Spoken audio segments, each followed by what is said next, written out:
Hi, and welcome back to another studio session where I once again will try to show you how I make music myself in Ableton Live and hopefully give you a few ideas on how you can approach this yourself and also sort of like demystify the process a bit.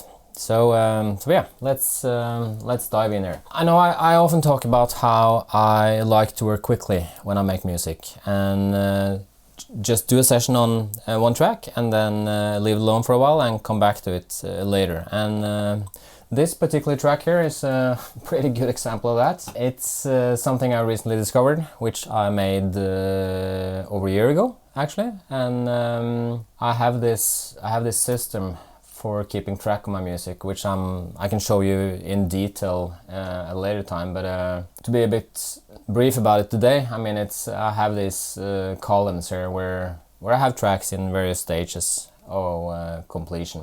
And I also have this sketchbook, which I call over here, where I basically just put stuff I don't want to work on, either because I don't think it's any good or because I don't really have any ideas for it at the moment. So I recently discovered this track, which I chose to call Del Mar for some reason. It had a somewhat Balearic feel to it. I just came across it and I listened to it and I found that it had some interesting bits which I think I could develop into something interesting. It's very bare bones in a way now. It just has a few beats, like a bass drum, snare drum, clap, toms, rim shot, and a hi-hat. And it has a bass line, 303 line, and a couple of synths, and a Juno. And it was particularly this melody line here which grabbed my attention, which I think I could probably use for something.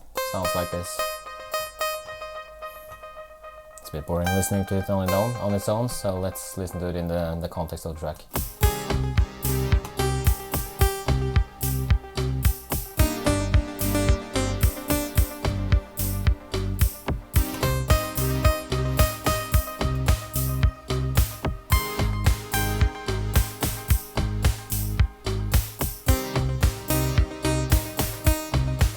Then this 303 acid thing comes in. This isn't mixed at all, so it's a bit low.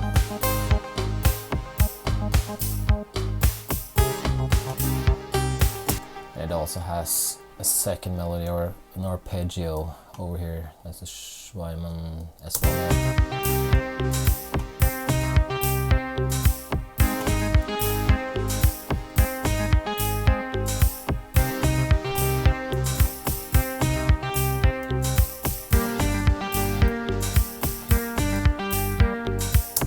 So yeah, this is where it's at the moment. As you can possibly see if you watched my videos before, I've zoomed in a little bit more on the live session to make it a bit easier for you to see what I'm doing here. So hopefully that helps. Now, how do I generally approach this when I come back to a track like this? What I like to do is just listen through it, not in the session. Because I like to use my ears more than my eyes when I listen to music. If you play it back in the session and you kind of know that a new element will come in, it's a bit easy to use your eyes more than your ears. So always when I finish a track or a session rather, I bounce a new version of it. I put this in the system, and as you can see, there's only one track here, which was added last year in January. To avoid having you listen through this track with me now, I sort of made a checklist of stuff I could possibly try. I don't know if all of these things would work, but and I might also try different things, but this is sort of like a point to get started from if you want. What I added here when I listened back to this track a couple of weeks ago is try new beats, different kick, possibly even some loops. I find the beats of this track to be the weakest bit. It's basically just too static and a bit boring. I've written down add some sort of textured looped and filtered. I often like to add some sort of atmosphere in the background, something that isn't really prominent in the mix, but it makes the track a lot more interesting. I've also added that I should run the main melody through the Microcosm to see if anything interesting comes up. That's this pedal over here. Try a new lead. I made some suggestions for what kind of leads could use. These are basically just some of my go-to presets in Repro One. And I also added where I want to do it, around the 1:45-minute mark, and also that I could try running it through a Space Echo plugin. The acid line could use a bit of distortion, so I've added that, and I also added that I should try some sort of new lead after break before bringing in the main lead and the ARP from the Schweimann S1 synth. So this song was made in my hardware days, so all of the synths here are sort of hardware, but as you might possibly know, I'm now working completely in the box here, except for this pedal. Okay, so let's see what we can come up with here now. I'm gonna keep this open so I remember what I'm gonna do. I'm actually gonna take some of this, this bass line here is, I'm just gonna make a new group here. I'm gonna make it down here, and I'm actually just gonna, let's see what I actually want to take out. So knocking tom can go. This bass line can go. I'll keep what are the hats like? Yeah, the hats can stay. I'm just gonna remove these two. What I like to do when I do that is simply, sorry, not the rim shot. It was the just gonna drag them out of the drum group here. What I like to do when I remove stuff is just, I don't delete it. I try not to delete anything, to be honest, because I can always come back to it later if I haven't deleted it, but if I delete it, it's sort of like, obviously, gone. So I'm just gonna group this and call this something like not in use. I'm gonna mute it and put it up here. Okay, and we're gonna add, I'm just gonna add a MIDI track here, drag it up, make it red, call it bass drum. Gonna open up, quite often end up using this kick here.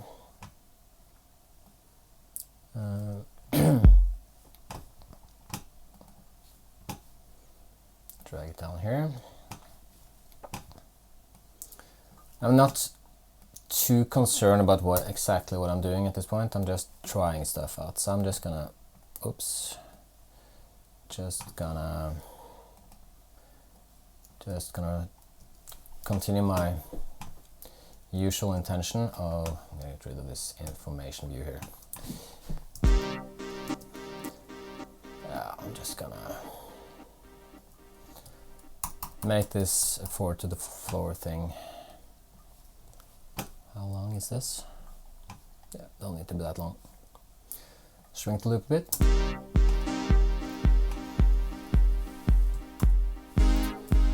And I'm generally not a big advocate of mixing while I make music, but I'm gonna add this kick processing kit, which I often use.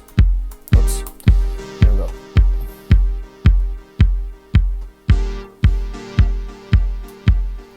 Just gonna make sure I don't have anything on here. Didn't have anything there. Oops. I still haven't managed to figure out all of these shortcuts for Live 12, so excuse me if I do something wrong here. Okay, I'm just gonna add some, might not keep these things, but it's, at this point I'm just trying to keep it interesting for myself. I'm just gonna add some, actually just gonna add some sort of loops here. I think some of these subtle percussion loops can work.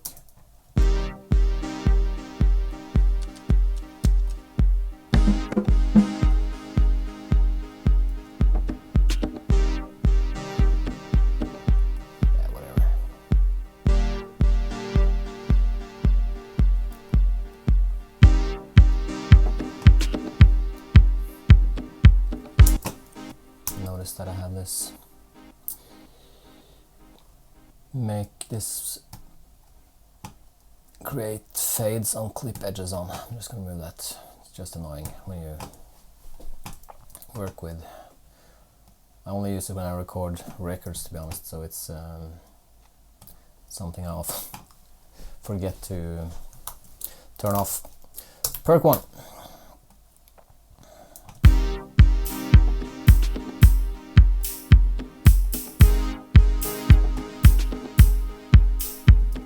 I'm not completely convinced with this hi-hat pattern either.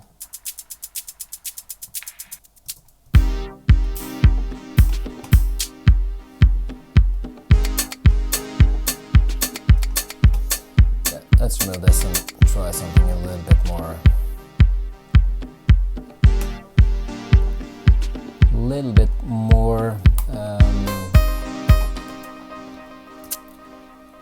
Which actually has a little bit more energy.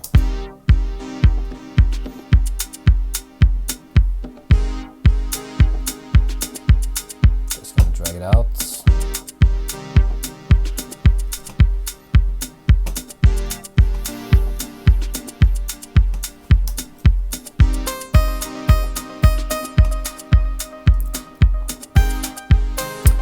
Okay, I'm gonna try and run this through. I'm gonna try and run this melody through the microcosm and see what comes up. I'm not sure it's gonna work, but it's let's see.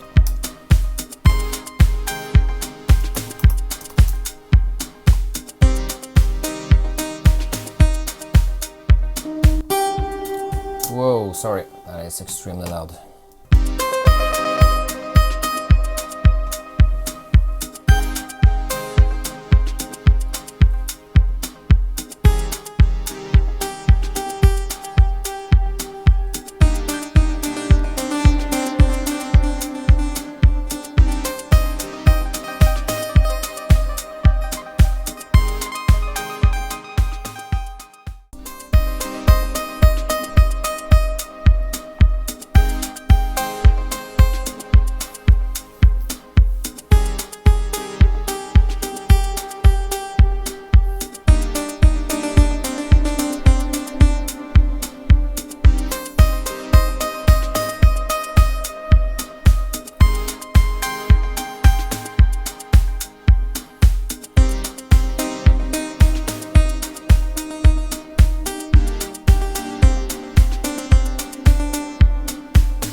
See what that is.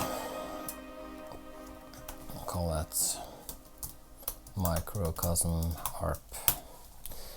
Okay, I mean, this isn't genius, but it's just gonna crop this clip. You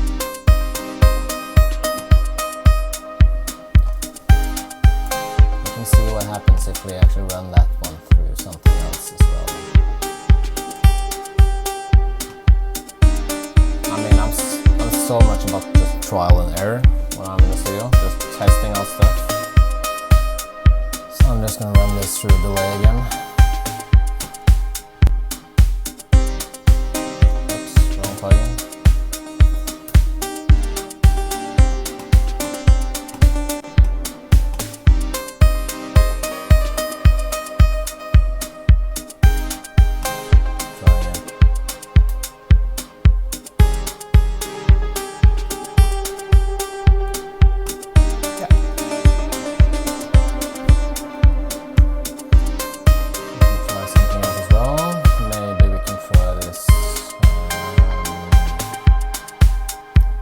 Thing.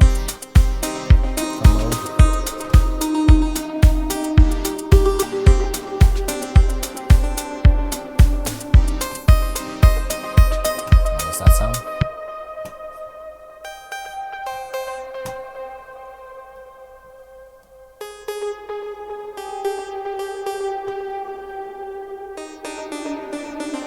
There's the next knob. Try to drive. That's a bit too much. Yeah, we'll try that.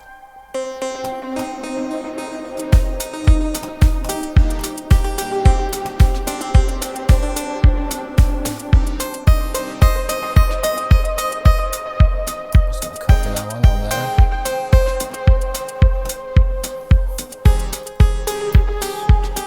Still don't know the choice. probably just gonna make this a bit quieter than the main melody, just to have it in the background there. And I think one of the, I mean, the only sort of like texture thing that is on this track is this pad down here. I think one of the main things, one of the things I could do here now is make something more of this pad. I'm gonna make another audio track below it, and I'm gonna sort of like try and make sort of like a texture of it. I'm gonna keep the pad as it is, but I'm gonna just drag this down here and just make a short loop of it. And let's see what we can do here. I have to mute this now.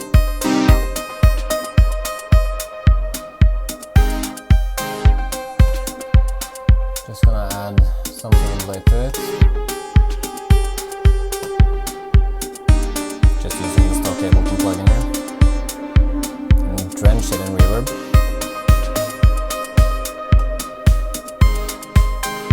And mute this melody now.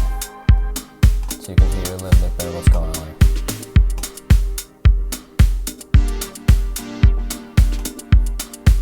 Make the reverb really long. And I'm gonna add some sort of filter to it. I can use this, try the filter freak and see how that works.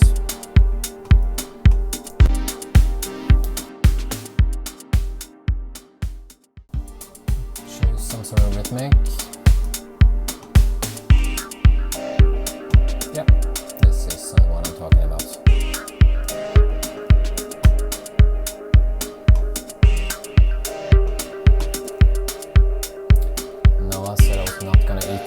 But I think I have to, because I don't really want this to be I want this to be have a pretty narrow band.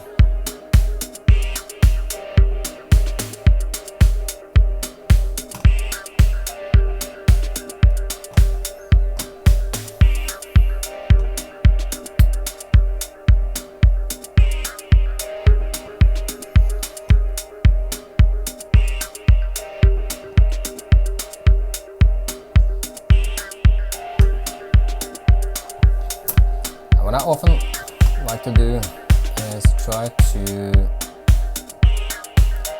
loop part of this thing. Not sure it's gonna sound any good.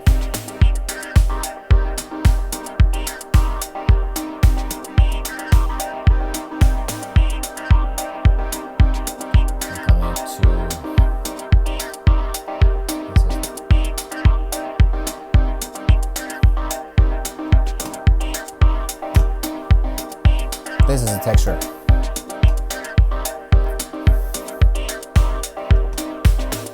So together with the pad, this sounds like this. It adds a bit of sort of like an atmosphere to the whole thing. It's way too loud at this point, and I still not working on it, but it's a starting point. I'm actually gonna add a second filter to that one. This might get confusing, but it's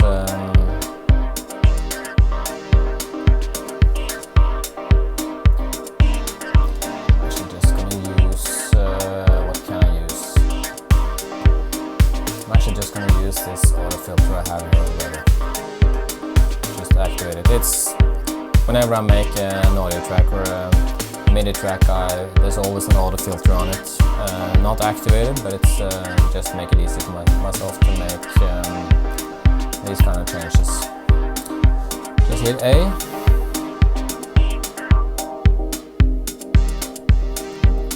I'm just gonna automate the filter cutoff here.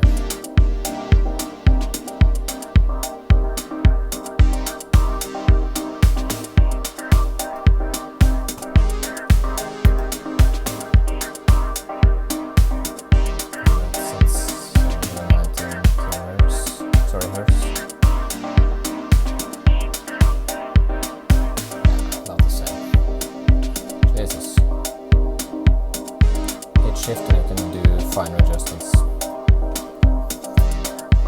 think I actually want us to have this one to running from the start.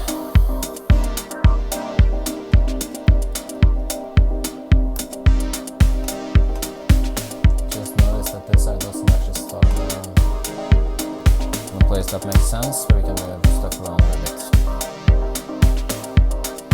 Okay, from the beginning now.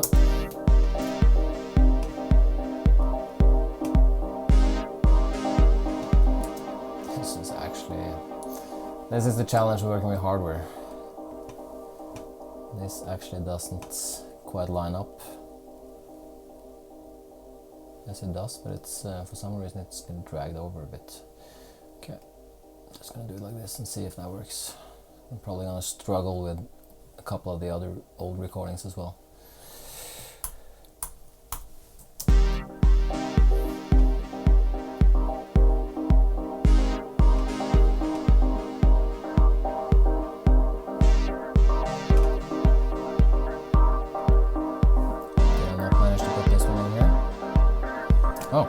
I managed to do a mistake here. I moved the bass out of the... I managed to move the bass when I did this, when I started out. Don't want to get rid of that one. It's the old kick I want to get rid of.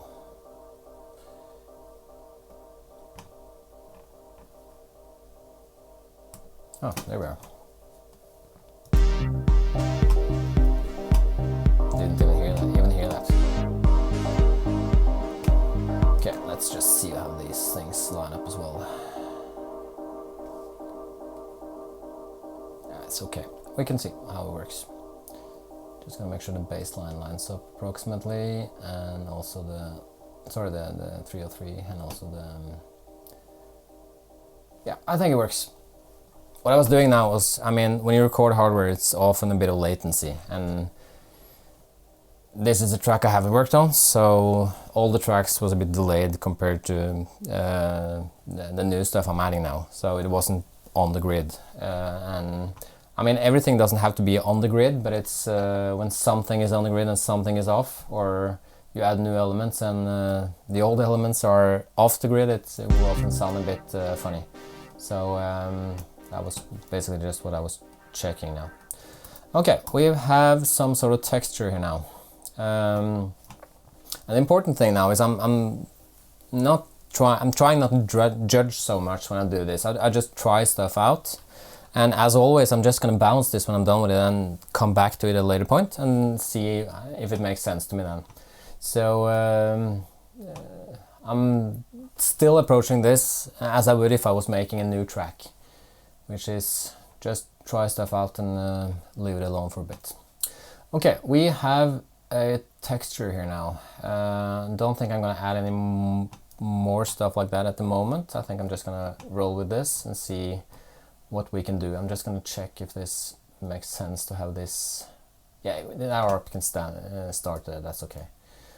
I'm gonna copy this over as well. This microcosm sequence thing.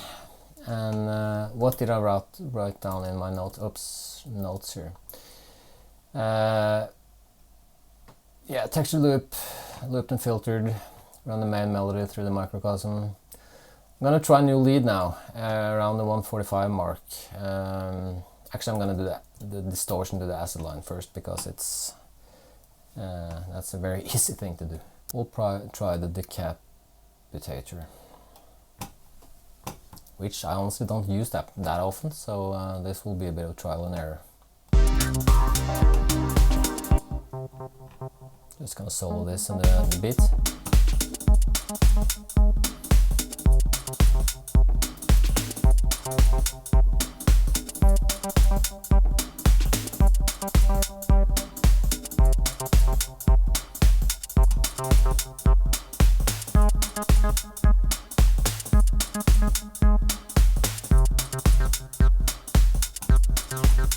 Yeah, that's kind of what I'm after.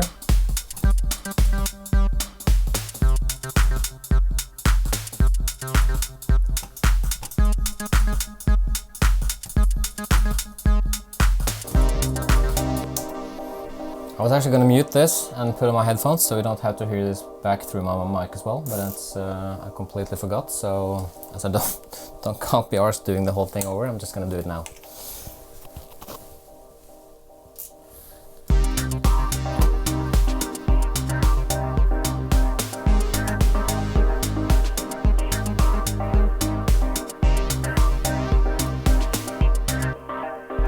because it's very loud.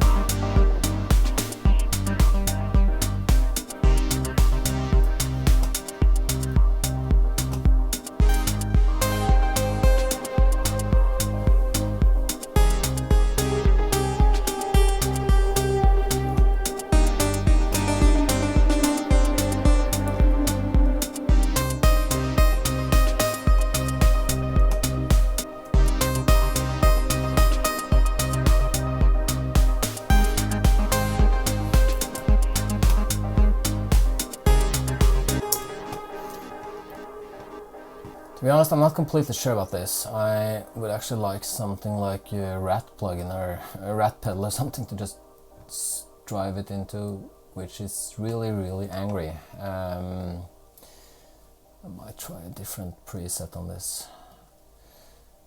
How about beef?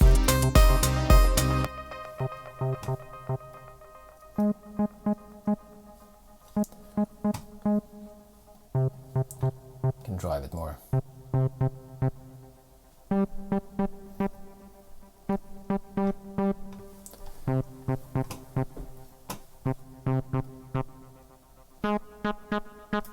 That's what I'm talking about.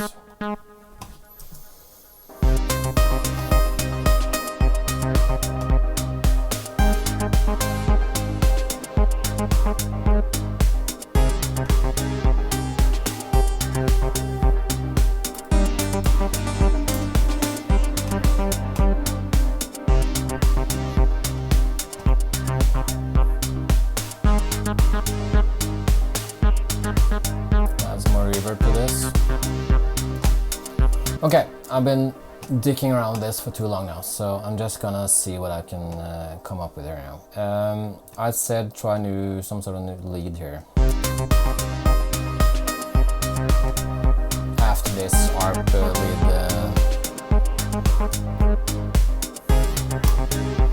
finishes.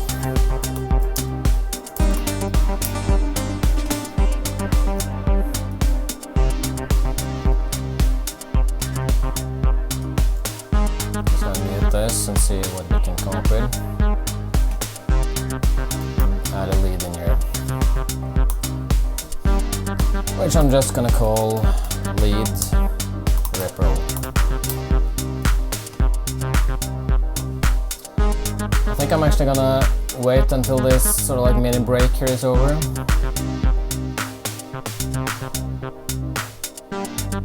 I'm gonna take the clap out.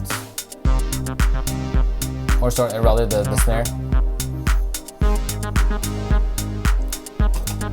I can also already hear that I'm gonna filter this down a bit. So I'm gonna add when this new lead comes in.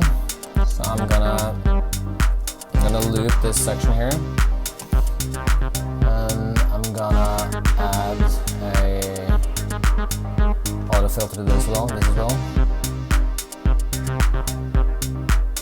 And I'm not really too worried about doing this right at this point. I'm just gonna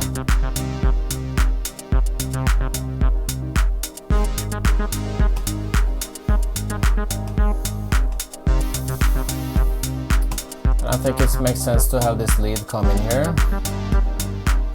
Take the clap out as well.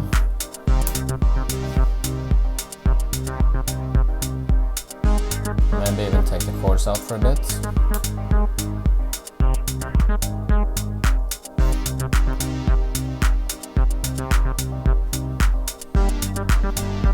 So I'm basically just making some sort of mini break here.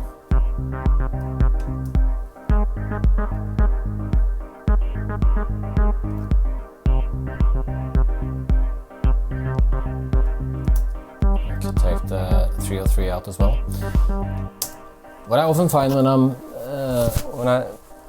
when I was jamming with hardware, and it's easy to do it when you, no matter what music, how you work with music, it's easy to let stuff run for too long, and I mean, if the same thing just goes on forever, it will keep the listener will get tired of it. So it's a good idea to try and remove stuff as much as adding stuff. So that was basically what I was doing now. I was just trying to remove some stuff before I bring something new in, to not sort of like overpower the whole thing or make it too busy.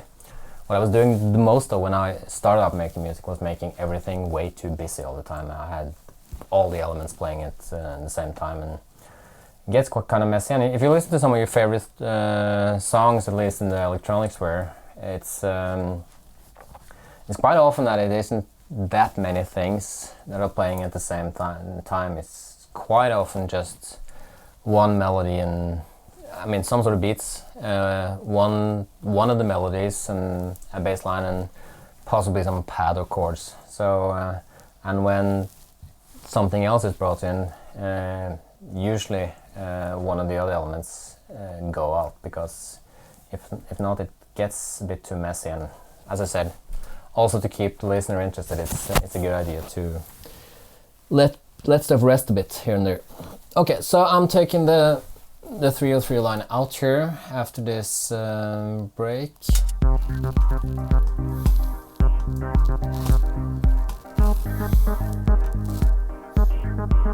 And I have absolutely no idea what I'm gonna add here. I'm just gonna try something.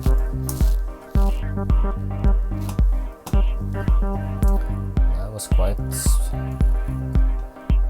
I know this track is in C minor, so I'm just, to make it easy for myself, I'm just gonna choose C minor up here and also highlight scale down here.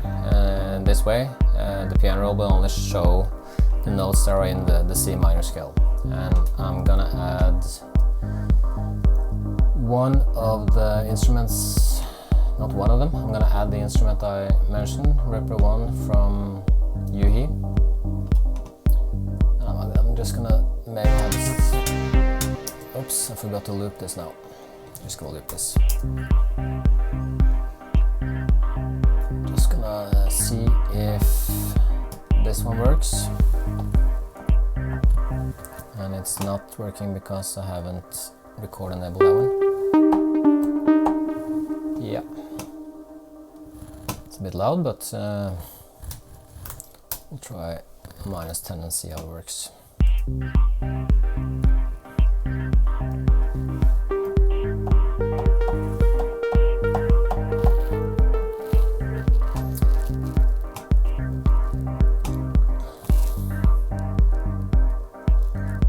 I'm actually just gonna, before I put it in where I want it, I'm just gonna try it in the context of this other main lead to just see that it makes sense in a way, that it fits with the other melody line.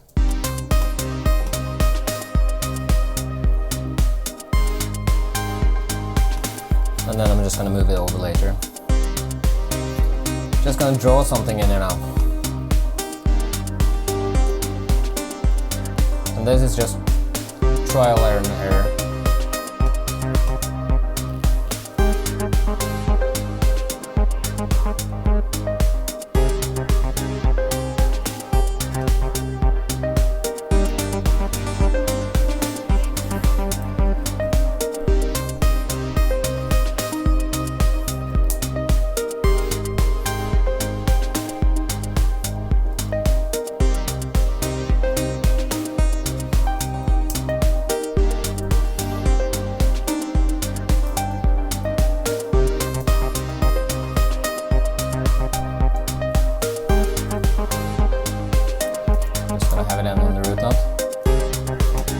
Yeah, I mean, whoops. Don't know if that's gonna make the cut, but it's something we can try out here now.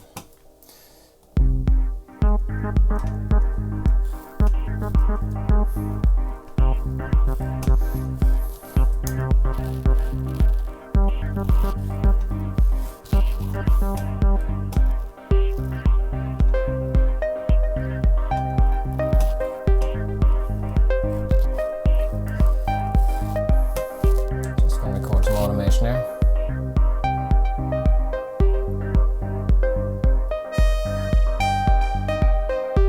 Oh, this is an old track, so I haven't, my MIDI controller isn't mapped on this one, obviously, so that's a bit annoying, but I just wanted to make slight changes to the cutoff here.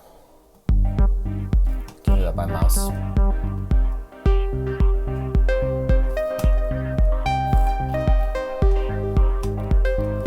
like this second note.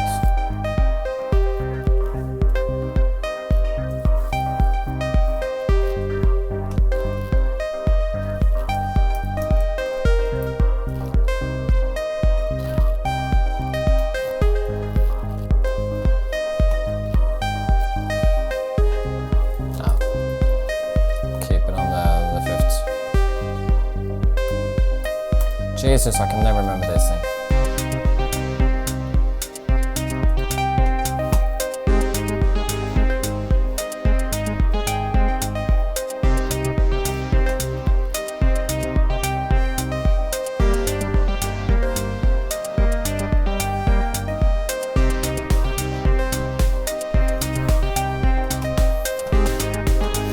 Now I'm contradicting myself a bit now. I mean, this might be a bit too busy. I have this new melody line playing and something new coming in at the same time. So we'll see. It might be too busy, but I'm just gonna keep it for now. I'm just not. My main point when I'm doing this is try not to overthink it. I mean, if it is too busy, it will be obvious to me when I listen back to this in a week's time or something. So I'm just gonna leave it. What else could I do here?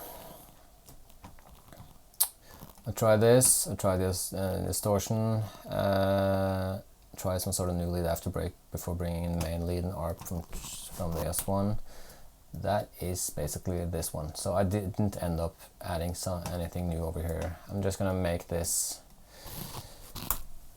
I'm gonna unmute this again and see how it works. Maybe just stop both. I'm just gonna delete this and maybe stop it before the other one comes in.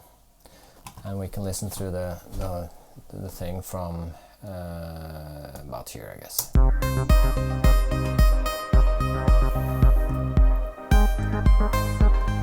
actually gonna move this a bit towards the end.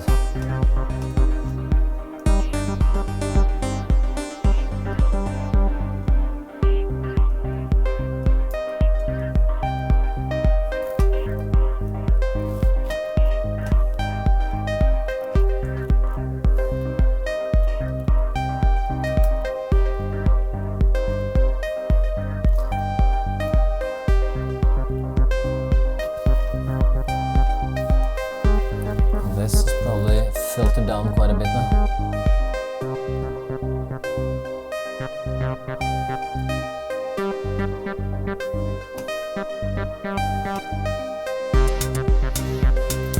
Okay, and this percussion loop, I think it can just run through the whole thing for now.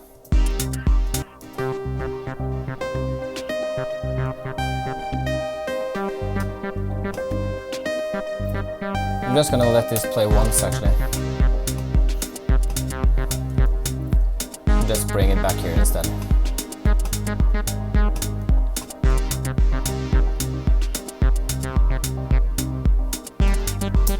why did I stop the hats here?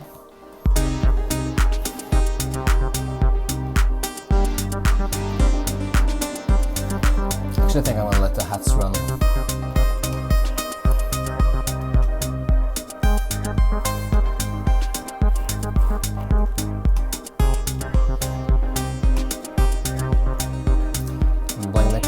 Clap in here when the 303 line comes back as well.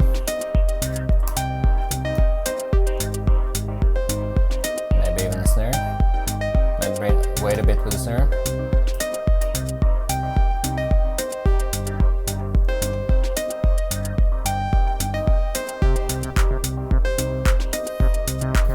This clap could use a bit of reverb.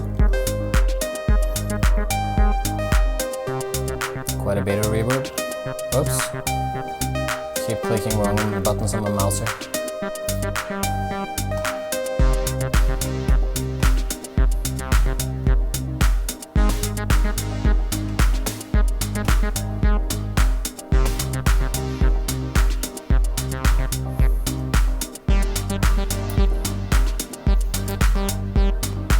I'm doing a lot of stuff, this stuff by eye as well, just because I kind of know that I want something to happen here. I don't know that it will sound good to remove the 303 at this point. I just try it, and we'll see. Whoops.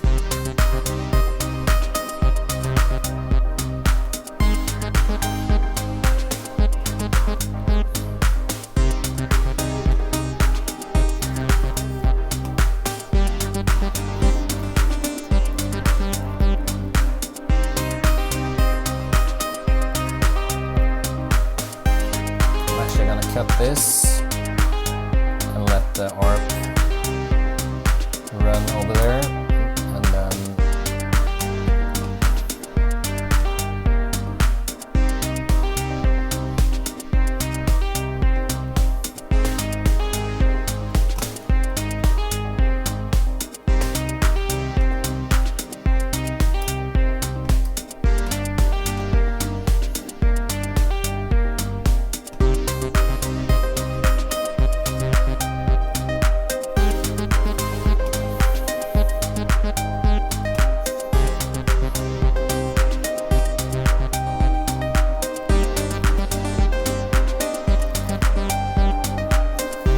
serious delay going on there. I think it's possibly this texture thing down there. Might have to remove that a bit because it's... Might have to remove it, or I can do something a bit more tricky and just make it duck a bit.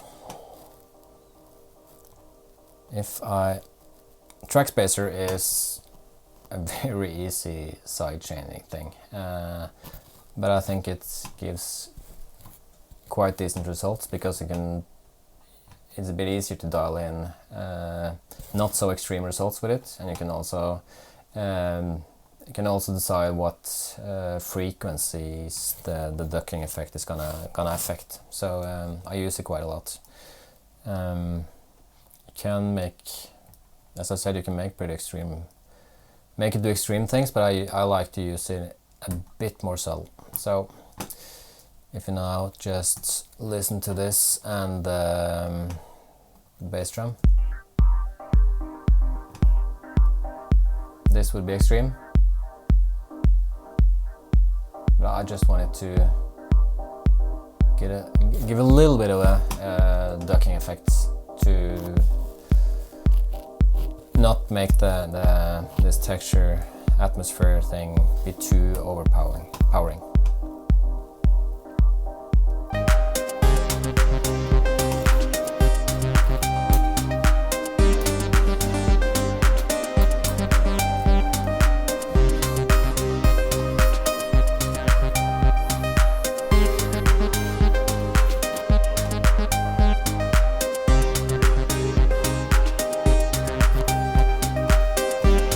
I have on my return tracks, I have a tape delay down here. Okay, so that's what this ARP is being sent to.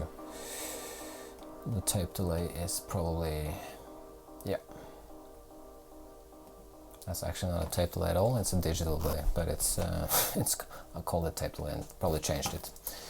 Okay, it's a delay after all. Anyway, so I'm just gonna, yeah, what should I do now? I'm getting to the point now where I think I'm probably ready to just leave this thing alone for a bit. I'm just gonna get rid of these return tracks again because they take up so much space on the screen. I'm just gonna see if the outro now makes sense at all. If I start from here.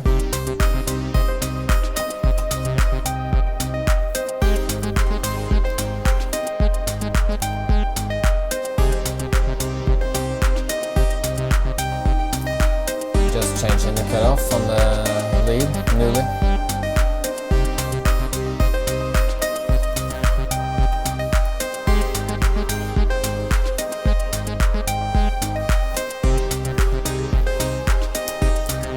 Probably gonna need some sort of filter on this one going out.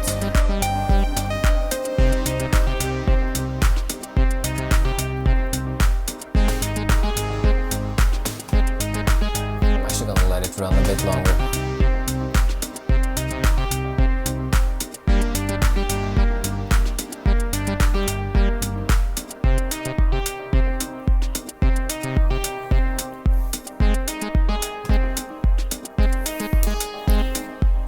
to make this bass, to duplicate this bass a bit as well. And probably this is hi-hats. I'm gonna like the bass drum run a bit longer as well, along with this percussion. And also this snare.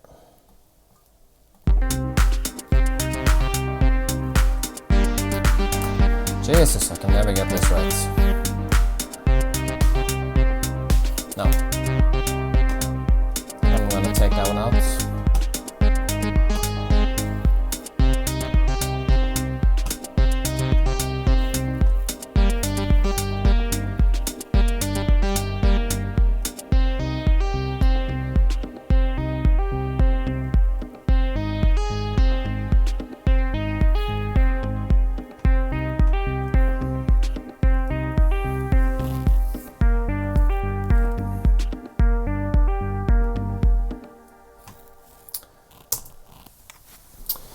So yeah, that would be a typical second session on the track. I just listened to it before I start and then decide on a couple of things to try. In this case, I actually ended up doing all the things that I said I was going to try. Whether all of those will stick when I come back to it the next time, I don't know. It's always kind of hard to judge when you're in the session. So I find it much easier to judge this, whether it was a success or not, if you want to call it that, the next time I come back to it. But I generally will do a couple of these sessions before to see where I go, what kind of results I'll be getting. The thing is just to experiment in the same way you would if this was if you had a blank canvas here, because what can happen when you have something already is that you get it. If you have something you like, at least you can get a bit worried about ruining what you made, and that is sort of like the mindset I try to distance myself from the most when I come back to a track like this, because there's no way I can ruin this. I mean, I still have the first save of this track, so if all I did today was complete rubbish, no harm was done except that I spent 30 minutes or however long this took making these, trying these things, and I can always come back to the old save later if I want to do that. So there's so much more I can do here now, but I'm gonna leave it now because I feel like my ideas for this track at this point, I don't really have any ideas for this track at this point myself. That might be because this wasn't the greatest day. I mean, I don't know if this stuff I made today was good or not. I can't, as I said, I can't really judge that now.